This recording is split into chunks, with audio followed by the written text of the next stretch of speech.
Hello ladies and gentlemen, Grim here and welcome to Atlantis AQUAMAN build guide. A lot of you know me for that specific video and I want to upgrade it to a newer format and at the same time clarify a few things about the non-critical attack chance builds. If you have built a critical attack chance build from that build, it's totally correct and it's going to be for the most part the same over here. But I'm going to be more clear on the non-critical attack damage build because that's up for debate, and the information that I give about the non-critical attack damage build and the build you should use on phase 2 is not necessarily the best one. It's good, but it's not necessarily the best, so I'm going to go ahead and upgrade that. So yeah, in this video we're going to talk about the level 60 and the level 70 gear for both critical attack damage build and non-critical attack damage build for Atlantis AQUAMAN, and then we are going to go in, we're going to talk about each place where you're going to use those builds, and I'm going to tell you the most optimal themes and at the same time the artifacts that you should equip on that specific place on Atlantis AQUAMAN. So yeah, with all that being said, one last thing to clarify: all the stats on this build will be calculated with maxed out stats. Maxed out stat means high rolls on gears, epic talents, level 60 or 70 gears depending on the specific build, 6-star characters at level 70. But if you don't have those and you can't go straight to those, it's totally fine. You should see this as a point towards you should strive to get, but it's okay to take your time to get there, and it's okay to stop along the way where you feel like you have accomplished enough. So yeah, with all that being said, let's get into the build guides. Starting off with the non-crit builds. Those builds will be focused on fighting phase 2, though you can also use them at almost maximum efficiency against Captain Cold. So those will not have critical attack damage and critical attack chance at all, and we'll focus on attack and fast attack on gears. And about talents, it's a little bit debatable. Like some people want to... Okay, so in phase 2 the Brainiac boss is going to do armor piercing damage with his special abilities. So if you put defense on your gears, you are going to be protected only against basic attacks and super move. But if you put block effectiveness, you're going to take less damage from the abilities but more from the super move and basic attacks. And yes, you do need defense because the most optimal way to use Atlantis AQUAMAN over here is to keep him in the fight always and kill the other two teammates, but we'll get into that more in the team comps. So this build is going to have 4 armor piercing talents because there's 4 slots on the offensive talents. There's 4 slots over there. I know Brainiac in phase 2 does not have that much armor, but at the same time the attack values that you can get on the talents are so low that they're simply not really worth it, and by putting 4 armor piercing talents over here, it's also going to increase your damage against Captain Cold. So we're going to have 4 armor piercing talents and 2 defensive talents. Those 2 defensive talents can be either defense or block effectiveness, because it's going to be pretty much the same thing at the end of the battle anyway, regardless of which one of them you have. And we are going to calculate the total stats for defense, because defense is going to be better against Captain Cold, I guess, but against phase 2 it does not really make a difference. And the gears will have 4 fast attack gear rolls, 10 attack gear rolls, and if you have a maxed out build, this is going to be the level 60 gears build for this specific build, your maxed out stats are going to look like the following. Attack will be 5761, fast attack will be 75%, defense will be 65%. Of course, if you put block effectiveness instead of defense, you are going to get a lower value. Armor piercing will be 96%. And health will be 23,589. Okay, now getting into the non-crit build for level 70 gears is going to be pretty much the same build, but with a little bit of a change on the gears. So yet again 4 armor piercing talents, because the attack talents are going to give you overall most likely less damage, and the armor piercing talents are going to be more versatile. 2 defense or block effectiveness talents, whatever you can get your hands on, 4 fast attack gear rolls, and 11 attack gear rolls. For this build, your stats are going to look like the following: 6,502 attack, 24 yeah, 6,500 to attack, 24,580 health, 96% armor pierce chance, 68% defense, and 69% fast attack chance. And if you are to pick between the level 60 gears build and the level 70 gears build, I do recommend you go for the level 70 gears build, because Atlantis AQUAMAN is a character that you will eventually get all the way to level 70.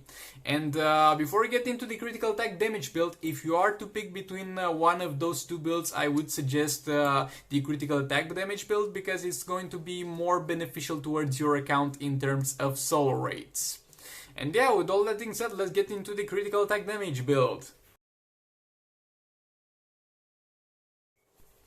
So, in terms of the critical attack damage build, we are going to, of course, get as much critical attack damage and critical attack chance as possible, also fast attack, and dump the rest of those into attack. We will not need defensive stats, because this will use most of the times the all blades to do that specific thing, and we are not going to have any problems in terms of requiring defensive stats. At the same time, I think I want to point out it's not really worth taking armor pierce talents, because you are going to mostly fight Brainiac, and since you can take critical attack damage and critical attack chance talents, those are going to be much better offensive values than armor pierce to get on your talents. It's not like the previous scenario where we had to choose between armor pierce and attack, so no armor pierce on this. And the if you want to hit sub bosses with this, but we'll talk about that in the other section of the video, the teams for the bosses, you are not going to need armor pierce, because you are going to either use classic Superman as a support character to reduce the defense of the bosses, or you are going to use the Radiant, one of the new artifacts on your combo builder. So yeah, the critical attack damage build for level 60 gears, first of all, is going to be 4 critical attack chance talents, 2 critical attack damage talents, 3 critical attack damage gear rolls, 5 fast attack gear rolls, and 7 attack gear rolls. And with max stats, yet again I explained max stats, level 60 gears in this case, high rolls, epic talents, all that good stuff, your maximum stats are going to look like the following. 5011 attack, 70% critical attack chance, 300% critical attack damage, 75% fast attack chance, 41% defense, 23,589 total health. Yet again, with this one, I do recommend you go for the level 70 build straight away, because of the fact that you are going to eventually get it to level 70 gears. And when it comes to the level 70 gears one, it will look like the following. 3 critical attack chance talents, 3 critical attack damage talents, 8 attack gear rolls, 4 fast attack gear rolls, 2 critical attack damage gear rolls, and 1 critical attack chance gear roll. And for maxed out stats, you are going to end up with the following. And yet again, level 70 gears, all that good stuff, high rolls, epic talents. Attack will be 5,632. Health will be 24,580. Defense will be 44%. Critical attack chance will be 75%. Critical attack damage will be 300%. And fast attack chance will be 69%. So yeah, those were the 2 builds at 2 different gear levels that I have got for you today. I honestly recommend the critical attack damage build, because it's going to be far more versatile, and it will fare better in soul rates than the other build. But it's up to you, and it's up to your needs and what you choose to do.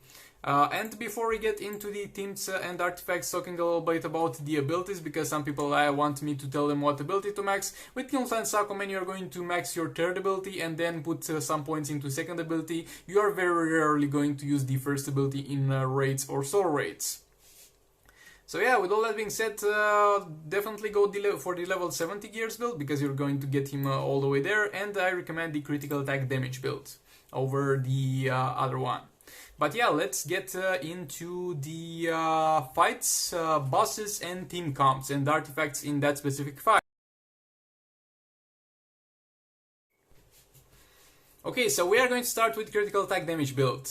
Critical attack damage build is going to perform best in phase 3, and that's basically what is made for. Actually, it will deal, don't get me wrong, it will deal far more damage in phase 1, but it will perform best in phase 3 because in phase 3 it is most needed, because for phase 1 there is the last of the Joker team. So yeah, the critical attack damage build for phase 3 will look like the following. The best one, they are going to be listed from best to worst team that you can use, but even the worst team is going to be very good. If it was not viable, it would not be on the list. So yeah, number 1 will be Shazam plus Dr. Fate using the All Blades on Atlantis AQUAMAN. This is going to be the best team because you are going to have the most fluid combos and you are going to benefit from both Shazam and Dr. Fate. The downside, but not really the downside, but why I have alternatives to this build is that if you want to use this build, you will need to have Dr. Fate very well built as a tank, because you'll need to use Dr. Fate as tank. Or I guess have Entropy for Dr. Fate. Next up, the second best will be just John Stewart Green Lantern plus Dr. Fate or Power Girl and the All Blades equipped. You're going to use John Stewart Green Lantern as a combo builder instead of Shazam in the team, and Dr. Fate will stay as a support character. This is not going to perform as well because you're going to lose the buff from Shazam. And the third one is going to be Hellboy, working on the same principle, but right now you're going to use Hellboy instead of Shazam or John Stewart Green Lantern plus Dr. Fate or Power Girl. This is going to be on the third spot because Hellboy does not have the best combos with his basic attacks, and the fight will result overall in lower damage, but it's worth mentioning that Hellboy needs the least upgrading to be a phase 3 tank out of all those mentions. And yet again, the All Blades. Next up, if you are coming up against phase 1, you should use Dr. Fate or Power Girl plus Shazam with the All Blades equipped, or the second budget alternation is Dr. Fate or Power Girl plus Bane or just like the Flash and the All Blades. But don't be that guy that uses Atlantis AQUAMAN in phase 1 unless your league needs you anyway. In phase 1, the League of Anarchy team will perform much better and your Atlantis AQUAMAN is going to be much more needed in other places. So don't be that guy that hits phase 1 with Atlantis AQUAMAN unless your league needs you to.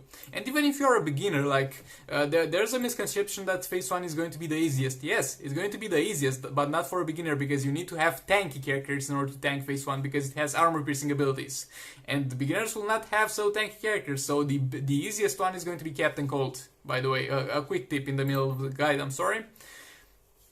Okay, now for Horrific Scarecrow, and this is going to be a little bit of a tricky one, because with Horrific Scarecrow, you would kind of need some armor piercing on your talents, but at the end of the day, it's not worth putting armor piercing on the build, the critical attack damage build, because Horrific Scarecrow will be literally the only fight where you would need armor piercing.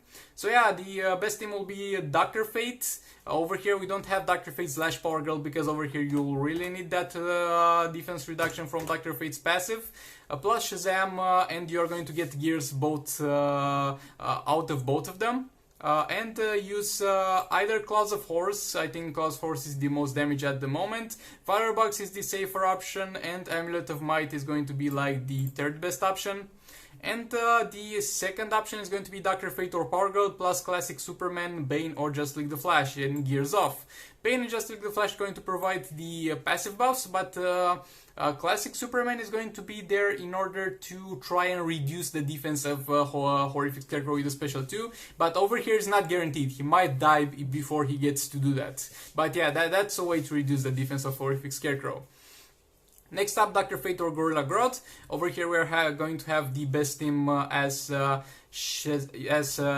Fate or Power Girl or Shazam plus Classic Superman. Classic Superman is the must over here because Dr. Fate does have defense and you will need to reduce that with Classic Superman. Of course, unless you have the Radiant artifact. Next up will be Shazam plus or Just Like Flash plus Batman Jack Gorilla Grodd as a combo builder. Like, this is going to perform actually better in terms of damage than the team that's at number 1, but by using this you're going to deny yourself the use of the Batman Ninja team on that specific rate, so that's why it scores lower. The third best team would be Simply Power Girl with Shazam. This will actually go maybe up to the second or the first best team if you have the Radiant artifacts to equip on your combo builder. If not, then don't. And yeah, on Dr. Fate always use Tab, like Tab for everything over here. And the fourth team team would be Dr. Fate or Power Girl plus Just League the Flash or Bane. So yeah, this is the budget version of the team, but you can do that easily. And lastly, for normal rates will be the Phase 4 team, where you have Dr. Fate or Power Girl plus Ace Green Arrow. Ace Green Arrow will be used over here in order to power drain Brainiac and power lock him when he tags out. And of course, you are going to yet again need to have the All Blades. In terms of soul rates with this build, well, it depends on the boss, what you're going to have. So first of all, most people are going to use at the start the All Blades, because it will be a long time until you get your Apocalypse artifact to give you actually higher damage than using the All Blades, because they are slow to upgrade. But I think this is just off of my head, but around level 5, 6, if you have, if we're talking about Firebox, Entropy or Heart of Darkness, until at level 5 or 6 you're going to be able to do the swap and be fine with the damage that you'd lose from the All Blades. But yeah, talking about fully upgraded artifacts, we have the Firebox, the Electro Axe for some specific fights, like actually one specific fight, like Let's Have the Joker, or the All Blades. So your soul race teams are going to be the following: Dr. Fate or Power Girl plus Shazam, this is going to be the first one. Second one will be Dr. Fate plus Power Girl plus Bane, or Just League Flash or Classic Superman, depending on the boss. And the third best will be Batman, Jaguar Girl plus Just League Flash and Shazam. Batman, Jaguar Girl team is going to most likely yet again perform the best out of all of them, but yet again the problem is that you're going to lose your Batman Ninja team. And while in raids you don't really care that much, over here you do care, because you can use one team at every 24 hours. So you have 6 pips, so you'll need the 6 best teams, and the Batman Ninja team is in the 6 best teams, and you'll lose a very good team by doing this. Now getting into the non-critical build, this will have the following. In Phase 2, this is mainly done for Phase 2, so in Phase 2 you have a few options. You have the option to put Dr. Fate or Power Girl plus Shazam, all with the gears off, and Atlantis AQUAMAN shall be equipped with Amulet of Might, the best artifact in this situation, because Brainiac is going to be agility, and you are going to benefit from the passive of the Might artifact. Clouds of Horrors will be the second best option, I guess, in terms of damage, and Firebox will be also a good option because it provides you more survivability. The second option will be Dr. Fate plus Power Girl plus Shazam, but this time you keep your gears on Shazam and use the All Blades. So yeah, using 2 active characters in Phase 2, this is definitely not going to be the optimal way to do it, but for some people it will be like the most optimal way that they can do it, because of the fact they don't have Might, Claws or Firebox upgrade, and they have a level 10 the All Blades, and their Atlantis AQUAMAN is not fully built and he's not able to survive Phase 2, so yeah, if you're in that situation, then use that. And third option would be Dr. Fate plus Power Girl plus Bane plus Flash, gears of everybody, and yet again Might, Claws or Firebox. Next up we have the Captain Cold options.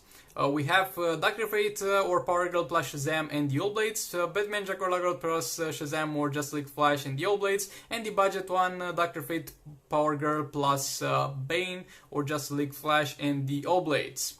And right now those are going to be like the specific ones that each team can do, but in terms of normal rates, each team can do what the other team does for the most part with the exact same compositions, but it's going to perform less optimal. The crit build can do Phase 2, but it's going to be less optimal. The non-crit build can do Phase 3, but is going to deal much less damage. And in soul raids you are going to more or less use them in the same way, but most likely the non-crit variant will perform worse. So yeah, this was it. This was pretty much all I had for this video. Thank you very much for watching. Like, comment, subscribe if you enjoy what you saw. Dislike it if you dislike it, and I'll see you in the next one.